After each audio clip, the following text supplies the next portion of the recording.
അല്ലേടി നാരായണി, എനിക്കൊരു സംശയം. എന്തോ? ഈ ഷാമ്പു ഇട്ട് കുളിക്കുന്നതാണോ നല്ലത്, അതോ താളി ഇട്ട് കുളിക്കുന്നതാണോ നല്ലത്? രണ്ടായാലും ബാത്റൂമിന്റെ കഥക്ക് കുറ്റിയിട്ട് കുളിക്കുന്നതാ നല്ലത്. കേട്ടോ ദാമോ, പണ്ട് സ്കൂളിൽ ടൂർ പോണ സമയത്ത് ഡ്രില്ല് മാഷ് കാണാണ്ട് ജനലിന്റെ പിന്നില് വെച്ചിട്ട് നീ എന്റെ പുറകെ കടിച്ചത് നിനക്ക് ഓർമ്മയുണ്ടോ ചെക്ക?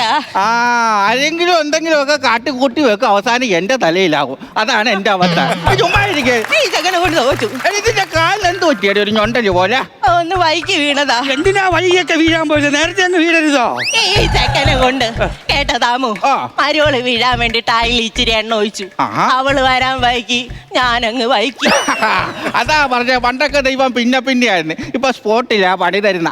അതുകൊണ്ട് നീ സൂക്ഷിക്കണം, ഇനിയും വീഴാൻ സാധ്യതയുണ്ട്. വീഴുന്ന കാര്യം പറഞ്ഞപ്പോഴാ ദാമു, പണ്ട് സ്കൂളിൽ പഠിക്കണ കാലത്ത് നീ എന്നെ വീഴ്ത്താൻ വേണ്ടി എന്റെ പുറകെ ഒരു പൂവായിട്ട് നടന്നൊരു കാലം.